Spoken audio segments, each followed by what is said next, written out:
तो इसमें बहुत सिंपल सा आइडिया था। आइडिया ये था कि आप इनकी लाइंस को गौर से पढ़ा करो, इसलिए मैं हाईलाइट करता हूँ। ठीक है, ताकि वो चीज़ आपके बिल्कुल सामने रहे कि इस चीज़ की बात हो रही है। तो उन्होंने क्लियरली लिखा था each lamp. So each lamp के लिए जब उन्होंने बात की, तो हर लैम्प 0.5 करंट ले रहा है। और ये चीज़ आप सबको पता है, अगर किसी को नहीं पता हो तो आप पूछ लिया करो वहां पे, ठीक है, कोई मसला नहीं है। क्योंकि तीनों लैम्प पैरेलल कॉम्बिनेशन में थे। और पैरेलल कॉम्बिनेशन में क्या होता है कि वोल्टेज डिवाइड हो जाता है। ठीक है, ये तीनों एक दूसरे के साथ पैरेलल में।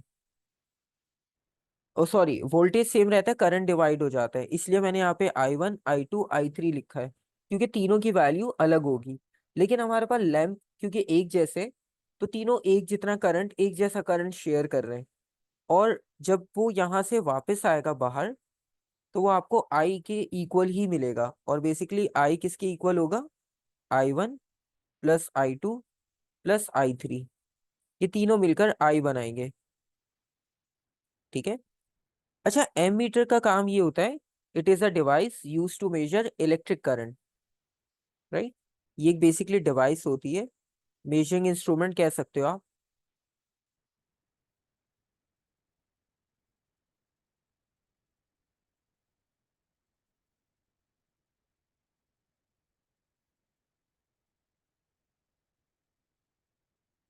ठीक है।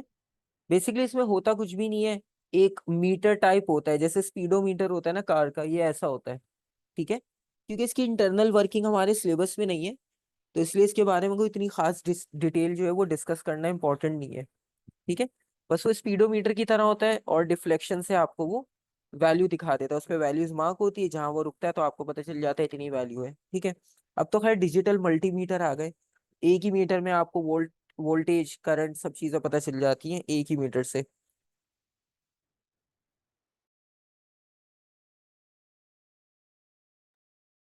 नेक्स्ट पार्ट देखते हैं हम। ये तो हमारे पास हो गए दो पार्ट्स। अच्छा, थर्ड पार्ट में वो कह रहे हैं the voltage of the power supply. ठीक है। अब voltage of the power supply.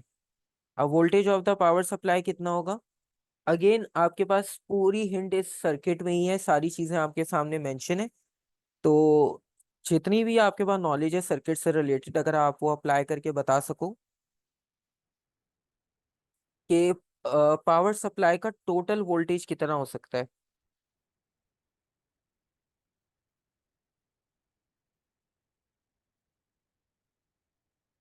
अच्छा, आप ये बताओ कि लैंप का कॉम्बिनेशन कौन सा है, तीनों लैंप्स का।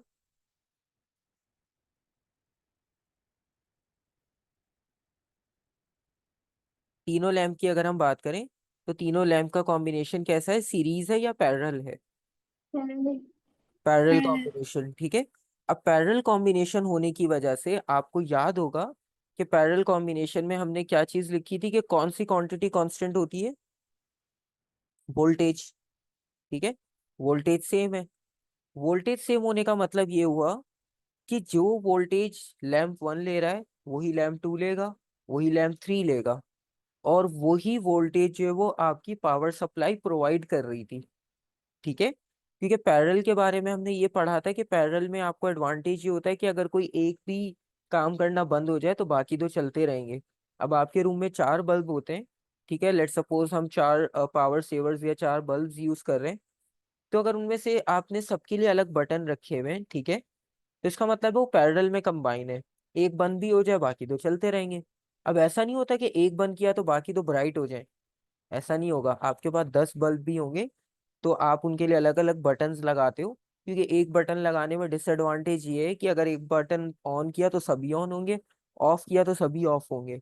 उसके बीच का कोई ऑप्शन नहीं होगा आपके पास। ठीक है। तो इसलिए आप सबके लिए अलग बटन्स रखते हो, ताकि आपको जितनी लाइट चाहिए आप उसके अकॉर्डिंगली ऑन कर लो, उसके अकॉर्डिंगली ऑफ कर लो। लेकिन उसमें एक चीज आपने नोटिस की होगी, अगर चार में से आप एक चलाते हो, तीन ऑफ है, तो वो उतना ही ब्राइट होगा जितना जब चार ऑन होंगे तो हर बल्ब इंडिविजुअली ब्राइट होगा। ऐसा नहीं होता कि तीन बंद किए तो एक बहुत ज्यादा ब्राइट हो जाए। ठीक है, इसका मतलब क्या हुआ कि सबको सेम वोल्टेज मिल रहा है। ठीक है, वरना अगर तीन बंद करने पर सिर्फ एक बल्ब ऑन होता तो एक बल्ब बहुत ज्यादा ब्राइट हो जाना चाहिए था। ठीक है, तो ऐसा नहीं होता। तो तीन बल्ब्स हैं यहाँ पर भी, तो तीनों बल्ब को सेम वोल्टेज मिलेगा, यानी जितनी पावर सप्लाई है उतना ही वोल्टेज लैंप को मिलेगा। तो लैंप कितना वोल्टेज ले रहे हैं? 110। ठीक है। अच्छा, ब्राइट और डिम का जो आइडिया होता है ना बेसिकली, हाँ, डल और ब्राइट का कॉन्सेप्ट ये होता है कि एक तो उसमें रेजिस्टेंस का फैक्टर होता है, ठीक है, मतलब उसका सर्किट में कोई प्रॉब्लम आ जाए जिसकी वजह से वो डिम हो गया, ठीक है, या उसमें रेजिस्टेंस या हीटअप हो गया वो थोड़ा सा ज्यादा, वायरिंग में प्रॉब्लम आ जाते हैं, कभी इलेक्ट्रिसिटी में फ्लक्चुएशन होती है, तो उन फैक्टर्स की वजह से वो डिम हो जाते हैं। ठीक है। अदरवाइज एक होता है ना कि नॉर्मल कंडीशन बिल्कुल परफेक्ट फ्रेश कनेक्शन हो, तो उसमें आप कभी टेस्ट करो तो ऐसा नहीं होगा कि चार बल्ब है, एक ऑन किया तो वो सबकी ब्राइटनेस ले ले, ऐसा नहीं होगा। सबकी ब्राइटनेस अपनी एक जितनी रहती है। इसका मतलब भी यही है कि वो अपना वोल्टेज सेम ले रहे हैं। ठीक है। तो आप यहाँ पर, मैं सिर्फ रेफरेंस के लिए लिख रहा हूँ। हाँ, सेम वैल्यूज होंगी। यहाँ पर ये जो मैंने लिखा था ना, वोल्टेज सेम, वोल्टेज सेम का मतलब ही ये होता है कि जितनी बैटरी आपको वोल्टेज देगी, ठीक है, उतना ही वोल्टेज जो है वो तीनों में तीनों में सेम रहेगा। ठीक है। सीरीज में डिवाइड हो जाता है। सीरीज में सबके पास अपनी अपनी कैपेसिटी के हिसाब से जाएगा। ठीक है। और यहाँ पर आप, हाँ, मैं आपको यहाँ हिंट लिख देता हूँ, आपने लिखना नहीं है पेपर में, ये सिर्फ आपके लिए, ताकि आप बाद में अगर देखो तो आपको याद आ जाए। यहाँ पे हिंट ये थी कि all lamps are,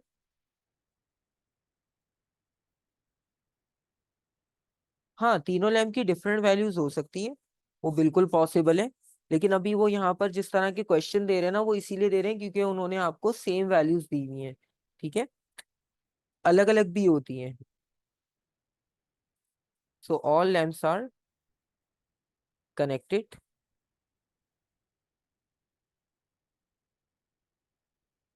in parallel. अभी ये तीनों पैरेलल में ना, इसलिए हम तीनों को एक साथ सॉल्व कर पा रहे हैं वोल्टेज के लिए। अगर ये तीनों सीरीज में होते ना, फिर हम कभी भी इनको एक साथ सॉल्व नहीं कर पाते, अलग अलग करना पड़ता सबको। ठीक है। और पैरेलल कॉम्बिनेशन में वोल्टेज आपका सेम रहता है। सेम रहने का मतलब ये हुआ 110 वोल्ट्स। ठीक है, तभी एक मार्क दे रहे हैं बस वो आपको। इतनी कैलकुलेशन नहीं होगी, सिर्फ कॉन्सेप्ट अप्लाई करना है। सिर्फ आपने आंसर लिखना है। हिंट जो है ये सिर्फ आपके लिए है, पेपर में नहीं लिखने की जरूरत होती। उसका कोई मार्क नहीं है, आंसर का एक ही मार्क मिलेगा आपको। जिसने 110 लिखा इसका मतलब उसको पता ही है कि 110 क्यों लिख रहा है वो। वरना जिसको नहीं पता होगा इस टॉपिक का, वो क्या करेगा, 110 को डिवाइड बाय 3 कर देगा। वो सोचेगा तीन लैंप है, तीनों में डिवाइड हो जाएगा। ठीक है। अच्छा, अब पार्ट बी में वो आपसे पूछ रहे हैं, calculate the resistance of the filament of one of the lamps when working normally. ठीक है। अब आपने रेजिस्टेंस फाइंड आउट करनी है of the filament of one of the lamps. ठीक है। तो किसी भी एक लैंप के अंदर जो फिलामेंट मटेरियल लगा हुआ है, उसकी आप रेजिस्टेंस फाइंड आउट कर लो। ठीक है, क्योंकि तीनों एक जैसे हैं, एक की फाइंड आउट हो जाएगी तो तीनों में तीनों की वैल्यू एक जैसी होगी। ठीक है। तो अगर हम फॉर्मूला यूज करते हैं, V is equals to I R. ठीक है। तो R is equals to V upon I.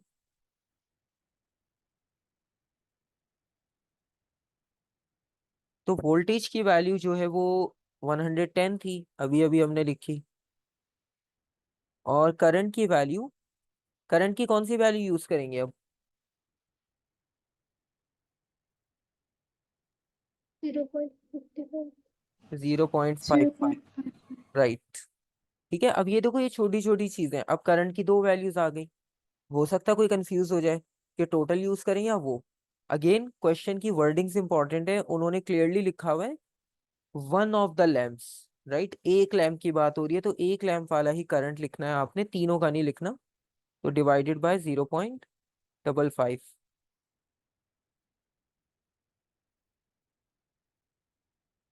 200 ohms answer आ जाएगा। सही। ये हो गया एक और पार्ट। अब देखते हैं नेक्स्ट पार्ट। अब वो कह रहे हैं अनदर लैंप एक्स। अब एक और लैंप है, उसमें भी फिलामेंट लगा हुआ है, लेकिन रेजिस्टेंस डबल है। अभी 200 आई है, एक और लैंप हम ले रहे हैं, उसकी रेजिस्टेंस 400 है, डबल है इससे। ठीक है। Of each lamp in the circuit, the material and the temperature of filament in x is same. Material और टेम्परेचर सेम है, ठीक है, इसकी वजह से कोई चेंज नहीं आ रहा, ये सेम है। सिर्फ रेजिस्टेंस डबल है। मैं यहाँ लिख देता हूँ कि रेजिस्टेंस जो है एक्स की, वो डबल है हमारी प्रीवियस रेजिस्टेंस से। ठीक है, ये जो अभी हमने फाइंड आउट की है इससे, इसको हम 1 लिख लेते हैं, ठीक है, ताकि हमें कंपेयर करना इजी हो जाए। नेक्स्ट वो आपसे पूछ रहे हैं इन table 7.1 tick any box in the right hand column that shows a possible difference between the filament of X and the filament of one of the lamps in the circuit। ठीक है, question समझ आ गया कि आपने जो resistance consider की new filament की, वो डबल है पहले वाले के। ठीक है, तो आपने ये बताना है कि कौन सा ऐसा चेंज आया होगा नए फिलामेंट में कि जिसकी वजह से इसकी रेजिस्टेंस डबल हो गई। ठीक है, तो ऑप्शंस आपके सामने, और ये रेजिस्टेंस के फैक्टर्स में से क्वेश्चन है। ठीक है,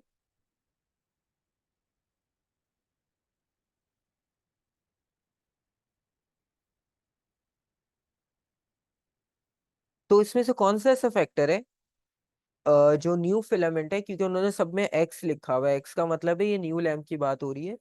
तो जो आपने न्यू लैम्प कनेक्ट किया है, उसमें ऐसा क्या चेंज किया आपने कि रेजिस्टेंस डबल हो गई। अब 2 मार्क का है, तो इसका मतलब है 2 बॉक्सेस तो टिक होंगे लाजमी। ट्वाइस लेंथ, ठीक है,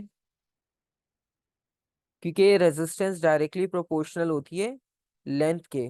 तो अगर आपने लेंथ को 2 टाइम्स बढ़ा दिया, इसका मतलब है रेजिस्टेंस भी ट्वाइस हो गई। बिल्कुल सही। और क्या हो सकता है, मतलब उन्होंने कहा पॉसिबल डिफरेंस। अच्छा, पॉसिबल का मतलब ये कि उन्होंने कुछ एग्जैक्टली नहीं पूछा, क्योंकि अगर लेंथ को डबल कर रहे हैं तो रेजिस्टेंस तो डबल हो गई, तो आंसर खत्म हो जाना चाहिए। ठीक है, लेकिन हम दूसरी तरह भी रेजिस्टेंस बढ़ा सकते थे। ठीक है, तो एक और पॉसिबिलिटी भी है इसमें। 2 मार्क है तो 2 पॉसिबिलिटीज होंगी, एक आप टिक कर चुके हो, एक और पॉसिबिलिटी है। तो वो आपने बतानी है कि एक और पॉसिबिलिटी कौन सी हो सकती है।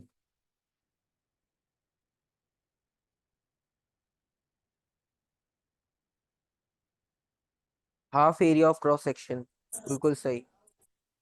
ठीक है, तो आप सबको भी अगर किसी को भी कोई कंफ्यूजन है तो वो पूछ ले, क्योंकि रेजिस्टेंस इनवर्सली प्रोपोर्शनल होती है एरिया के। तो अगर एरिया को 2 टाइम्स डिक्रीज किया जाए तो रेजिस्टेंस 2 टाइम्स इंक्रीज हो जाएगी।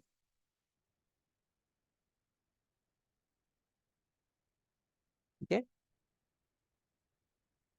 तो इसमें तो कोई कंफ्यूजन नहीं होगी किसी को। तो ये आपके पास हो गया एक और क्वेश्चन। ठीक है, इतना मुश्किल नहीं था। इसमें आपके जो सर्किट्स थे और रेजिस्टेंस के फैक्टर्स थे, एक तरह से उनका रिवीजन हो गया। ठीक है, तो सिर्फ पढ़ने से ज्यादा अच्छा ये होता है कि आपको जब रिवाइज करना हो, तो आपने जो क्वेश्चन जैसे ये सॉल्व किया है, तो आप इसको जब खुद करने बैठो रिवीजन, तो आप इसे खुद से ट्राई करके देखो क्वेश्चन को। ठीक है।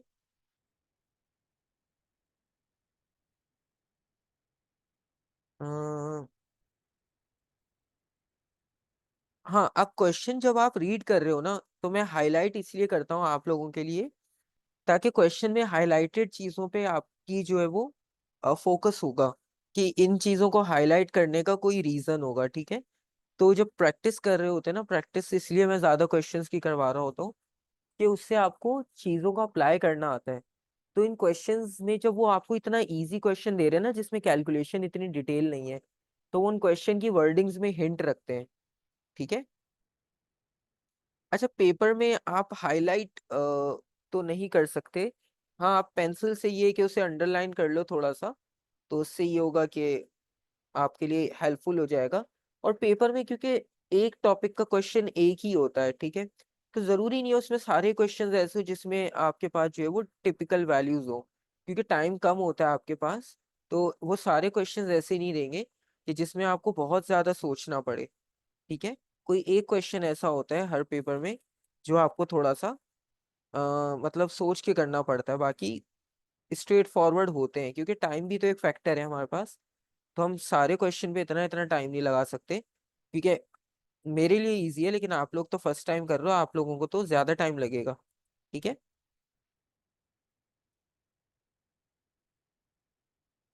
हाँ, मतलब एक चैप्टर से जैसे इलेक्ट्रिसिटी है, तो अगर छोटे छोटे क्वेश्चंस है तो दो हो जाएंगे, और अगर एक ही क्वेश्चन बड़ा है, जैसे क्वेश्चन बड़ा क्वेश्चन था, तो एक ही आएगा, ठीक है, 9-10 मार्क का। अगर छोटे छोटे क्वेश्चंस है तो 5-4 मार्क के वो दो भी दे सकते हैं, ठीक है, लेकिन डेफिनेटली उनकी लेंथ भी कम होगी। बात वही हो जाती है, 9-10 मार्क का ही क्वेश्चन आएगा एक टॉपिक से। अच्छा, इसे ट्राई करते हैं, ये भी लैम्प से रिलेटेड है। It shows symbol for a 12 volt battery. एक 12 वोल्ट बैटरी का सिंबल है यहाँ पर, और दो लैंप्स जो है वो पैरेलल में कनेक्टेड है बैटरी के साथ। अब आपने करेक्ट सिंबल यूज करके डायग्राम को बनाना है, ठीक है। डायग्राम बनाने का 1 मार्क मिल रहा है आपको। लैंप अभी आपने पिछले क्वेश्चन में देखा था कैसे बनता है, सर्कल और उसके बीच में क्रॉस, ठीक है। तो जो प्रीवियस अभी डायग्राम हमने देखी, तो वही सेम डायग्राम यहाँ कॉपी पेस्ट करनी है, बस वहाँ 3 लैंप थे, यहाँ दो करने हैं, ठीक है। बस इतना सा डिफरेंस है, तो डायग्राम को इतनी मुश्किल नहीं है। आप यहाँ से एक लैंप कनेक्ट कर दो ऐसे,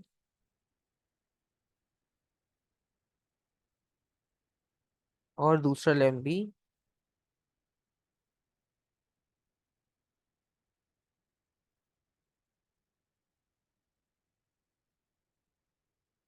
ऐसे कनेक्ट कर दो, ठीक है। ये आपकी हो गई डायग्राम, सिंपल सी। अच्छा, अब ये कह रहे हैं one of these lamps has a resistance of 6 ohms. एक लैम्प की रेजिस्टेंस 6 ओम है। करंट फाइंड आउट करना है इस लैम्प के लिए स्पेसिफिक, ठीक है। अब इसमें से हम एक के साथ लिख देते हैं। लेट सपोज इसकी 6 ओम है, क्योंकि दोनों पैरेलल हैं, दोनों का कॉम्बिनेशन एक जैसा है बैटरी के साथ। तो किसी की भी 6 ओम ले लो, कोई मसला नहीं होगा, एक ही बात है, क्योंकि दोनों बैटरी के साथ पैरेलल हैं। हाँ, एक पैरेलल होता है, एक सीरीज, फिर स्पेसिफिक बताते हैं वो आपको कि किसको 6 लेना है, लेकिन इसमें दोनों पैरेलल हैं तो किसी को भी ले लो, एक ही बात है। और ईएमएफ बैटरी का 12 है, ठीक है। तो इसके हिसाब से अब करंट आपने बताना है। हाँ, क्वेश्चन पूरा आपके सामने है। अब आप ट्राई करके देखो कि क्या क्वेश्चन का आंसर हो सकता है। इजी है बहुत, अभी अभी क्वेश्चन जो प्रीवियस किया है उससे रिलेटेड है।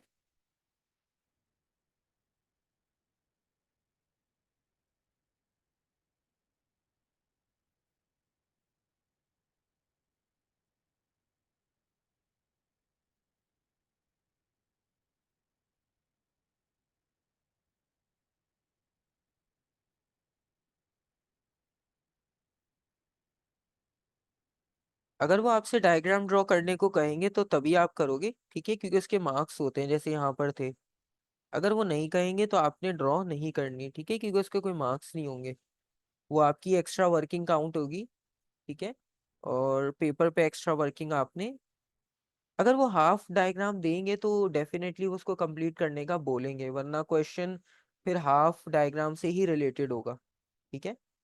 तो वो ऐसा नहीं करते कि हाफ डायग्राम दे दें और आपसे पूछे ही नहीं कंप्लीट करने को, और क्वेश्चन दे दें, ठीक है, क्योंकि उसका सेंस ही नहीं बनेगा फिर। अच्छा, कोई आंसर बता रहा है करंट का कि क्या हो सकता है? अच्छा, मैं हिंट बता देता हूँ। हिंट ये है कि पैरेलल कॉम्बिनेशन जो है ना इसमें, वो आपकी हिंट है। उस पैरेलल कॉम्बिनेशन से आपको हिंट मिल जाएगी।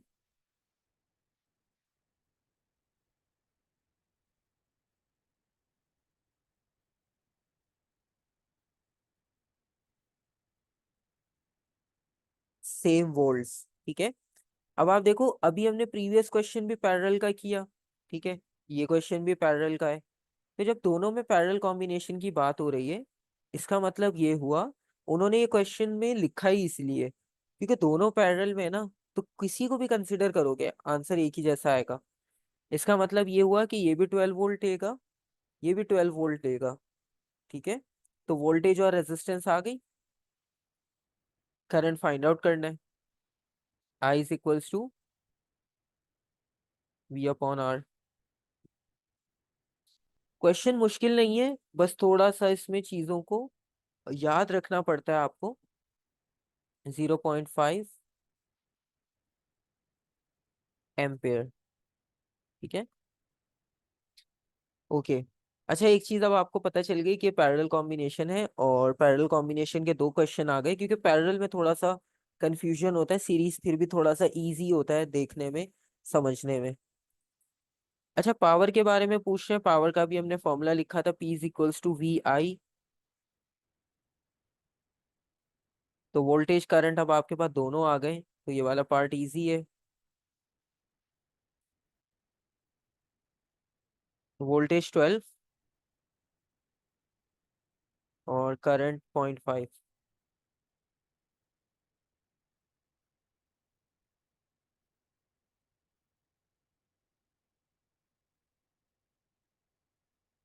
6।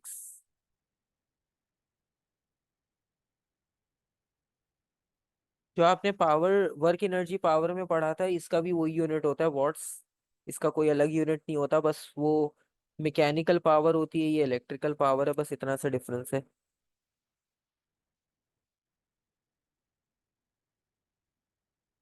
फर्स्ट वाले में आपने कुछ भी वर्किंग नहीं करनी खास। फर्स्ट पार्ट में बस आपने देख लिया कि पैरेलल कॉम्बिनेशन है। आपने फॉर्मूला यूज करना है, V is equals to I R, और आई को सब्जेक्ट बनाया तो V अपॉन आर हो जाएगा ये, इस तरह से। ठीक है, और वोल्टेज को आप 12 लोगे, और रेजिस्टेंस जो है वो कितनी थी? वोल्टेज 12 थी। अच्छा, वो आपने फिर रिवर्स डिवाइड किया होगा। असल में जो आंसर आपने मुझे चैट में लिखा, मैंने वो कॉपी पेस्ट कर दिया था। ठीक है, बेसिकली वो रिवर्स डिवाइड कर दिया होगा। 2 आंसर है। ठीक है, 2 एम्पियर।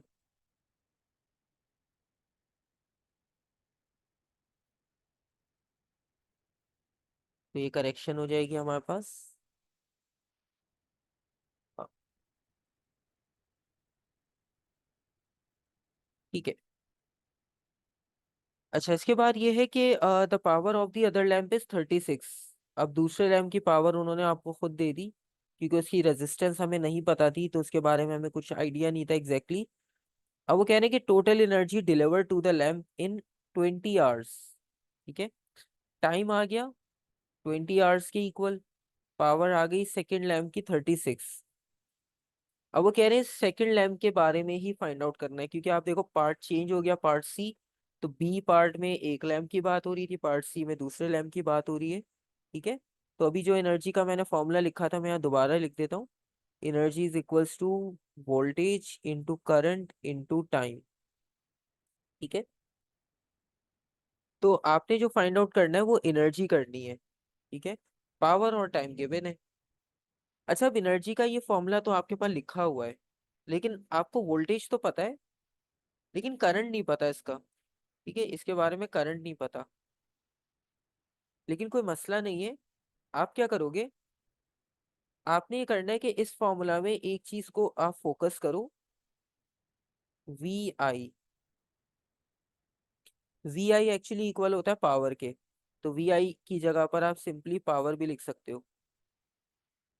ठीक है, क्योंकि पावर ऑलरेडी कैलकुलेट कर रखी थी आपने, सॉरी क्वेश्चन में गिवन है पावर की वैल्यू, तो आप सिंपल पावर की वैल्यू को 36 सब्स्टिट्यूट करोगे, और टाइम को सेकंड्स में कन्वर्ट कर लोगे। 20 आवर्स का मतलब है 1 आवर में 60 मिनट, 1 मिनट में 60 सेकेंड्स।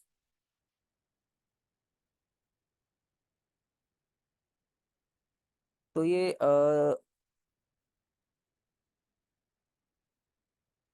आंसर कुछ आएगा आपके पास, 259 200, इसे हम राउंड ऑफ करके 26 या 260,000 भी लिख सकते हैं, राउंड ऑफ करके। अदरवाइज आप एज इट इज लिख दो, कोई मसला नहीं है। ठीक है। एक ऑप्शन और भी हो सकता है कि आपके पास वैल्यू क्योंकि बड़ी हो गई, ठीक है, जीरो लिखने में मिस्टेक का चांस होता है, तो आप इसे 2.6, ठीक है, ये राउंड ऑफ होकर 6 हो जाएगा। बाकी 1 2 3 4 5 ये वैल्यू पावर में चली जाएगी इस तरह से। एक पॉसिबिलिटी ये भी है लिखने की। ठीक है, चॉइस आपकी है, आप जैसे भी लिखना चाहो।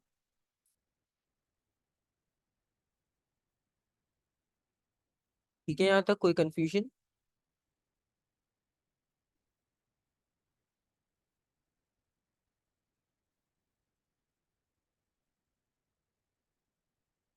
अब आप देखो, 7 मार्क का क्वेश्चन था, ये खत्म हो गया।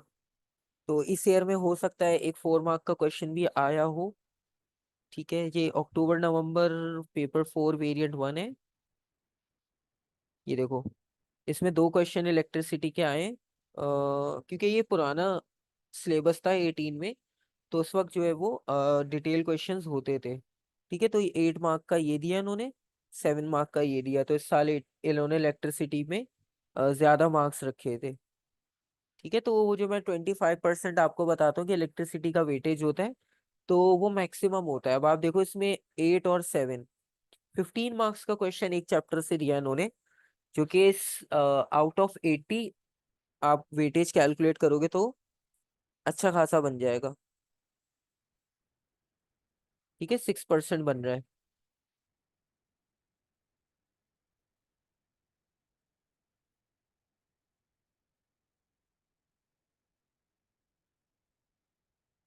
अच्छा, टोटल मार्क्स आपके पास इसमें 80 होते हैं थ्योरी में।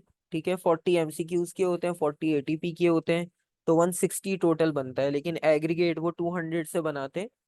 वो मैं आपको लास्ट बिल्कुल एग्जाम पेपर से पहले बता दूंगा, क्योंकि वो आपका काम नहीं है एग्रीगेट बनाना, वो उनका काम है। लेकिन जो फाइनल रिजल्ट होता है उसमें मार्क्स 200 में से आपको मिलते हैं। ठीक है, तो मैं आपको समझा दूंगा कि बेसिकली वो 200 में बनाते कैसे हैं।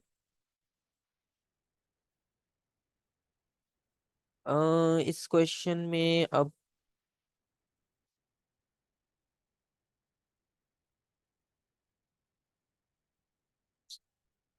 ठीक है, ये वाला भी कर सकते हैं हम। इसमें जो है वो, हाँ, कर सकते हैं। वो इतना मुश्किल कंपोनेंट कनेक्ट नहीं है जो हमने ना पढ़ा हो। अच्छा, अब इसमें क्या है कि आपके पास एक सर्किट है दोबारा से, जिसमें एक बैटरी है 12 वोल्ट्स की। ठीक है, और रीडिंग जो है वो एमीटर में आ रही है 0.15 एम्पेयर। यानी टोटल करंट पूरे सर्किट में जो फ्लो करेगा वो 0.15 के इक्वल होगा, इससे ज्यादा नहीं हो सकता। ठीक है, इसके बाद वो पूछ रहे हैं आपसे, calculate the resistance of the circuit. Circuit की रेजिस्टेंस निकालनी है आपने। ठीक है, डायग्राम आपके सामने। ठीक है, और उसकी आपने रेजिस्टेंस फाइंड आउट करनी है। वैल्यूज भी आपके सामने, डायग्राम भी आपके सामने। तो एक अटेम्प्ट आप खुद से भी करो कि क्या कर सकते हैं रेजिस्टेंस फाइंड आउट करने के लिए। वैसे तो इजी है, आइडिया हो जाएगा आपको, लेकिन एक अटेम्प्ट आप करो खुद से कि आप इसमें कौन सा कॉन्सेप्ट अप्लाई करोगे to find out the resistance.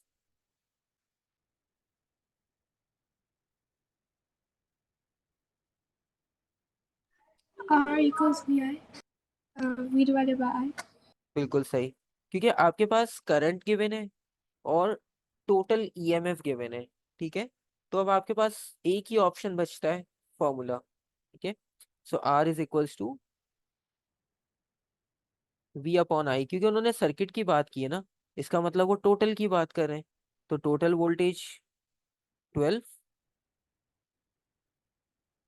Total current 0.15।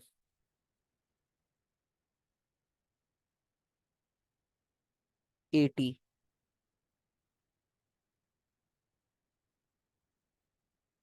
तो पूरे सर्किट में ओवरऑल 80 ओम की रेजिस्टेंस है, जो कि अच्छी खासी है। ठीक है। और अब हम देखते हैं कि कॉन्सेप्चुअल उन्होंने क्या क्वेश्चंस पूछे इस बार। अब वो कह रहे हैं कि the variable resistor is adjusted so that its resistance decreases. एक इसमें वेरिएबल रेजिस्टर है, ये वाला,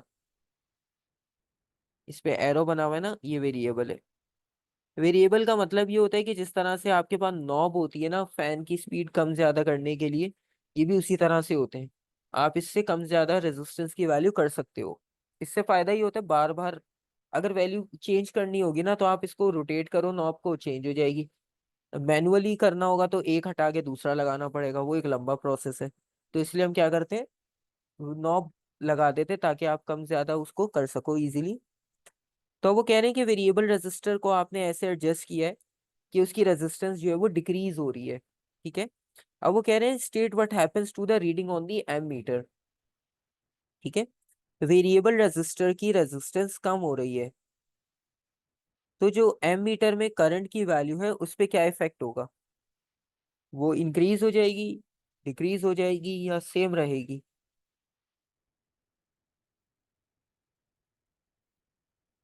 रेजिस्टेंस और करंट का लिंक देखो कि कैसा होता है।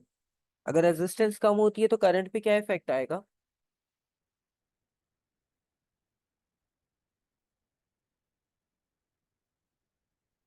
करंट इंक्रीज हो जाएगा। ठीक है। क्योंकि करंट और रेजिस्टेंस दोनों एक दूसरे के इनवर्सली प्रोपोर्शनल होते हैं। ठीक है। आप यहाँ भी देख सकते हो कि अगर रेजिस्टेंस कम हो रही है तो इसका मतलब है ये करंट बढ़ रहा होगा। ठीक है। तो आप यहाँ पर लिखोगे करंट इंक्रीजेस।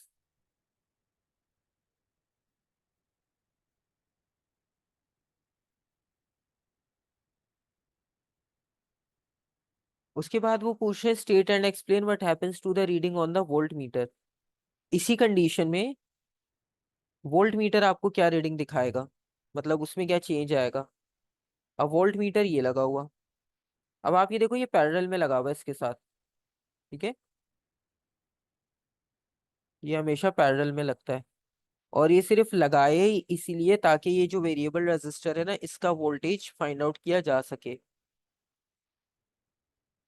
तो रेजिस्टेंस जब कम हो रही है तो वोल्टेज पे क्या इफेक्ट आएगा,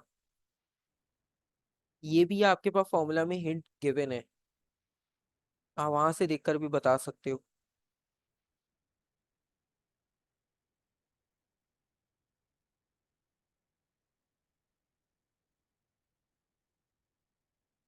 इंक्रीज होगी, डिक्रीज होगी, या सेम रहेगी।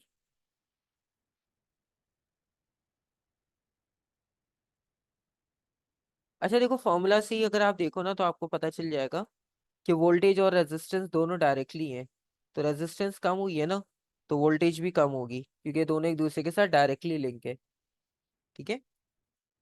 तो आंसर में आप लिखोगे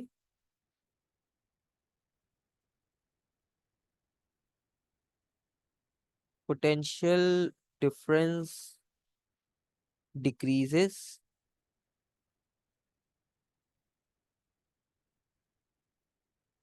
ये तो हो गया 1 मार्क।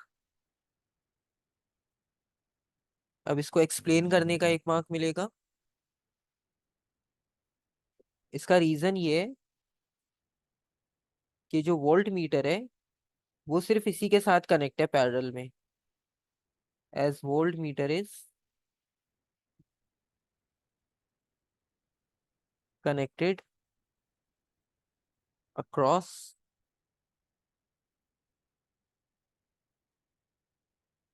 द वेरिएबल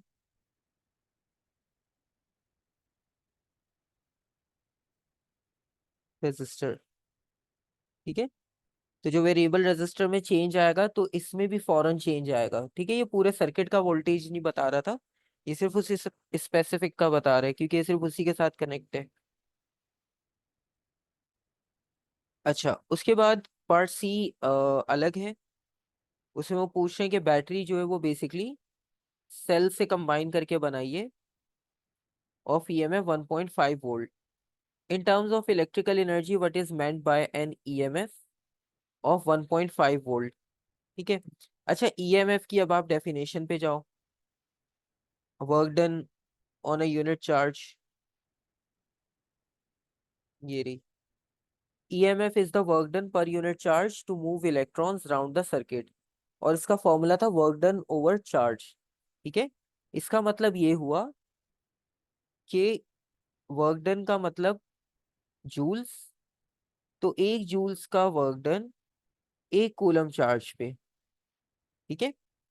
यहाँ पर लिखा हुआ है 1.5। ठीक है, तो इसका मतलब है कितना जूल्स वर्क डन होगा यहाँ पर? 1.5। So 1.5 joules of work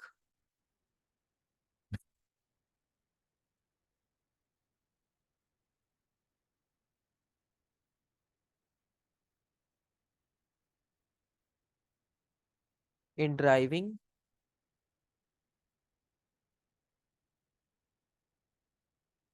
charge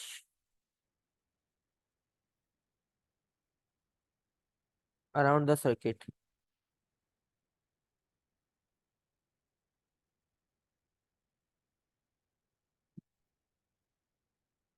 और इसी तरह से लास्ट पार्ट में state how many 1.5 cells are connected in series to form the battery. तो बैटरी की पावर जो थी वो टोटल कितनी थी? 12। और एक सेल की वैल्यू है 1.5। तो कितने सेल्स कनेक्ट किए होंगे कि वो 12 की इक्वल बनी होगी? तो आप 12 को डिवाइड कर लो 1.5 से, तो एक आपको क्वांटिटी मिल जाएगी कि कितने सेल्स लगाने पड़ेंगे। 8 सेल्स। ठीक है, ये आंसर भी आपके पास कंप्लीट हो गया।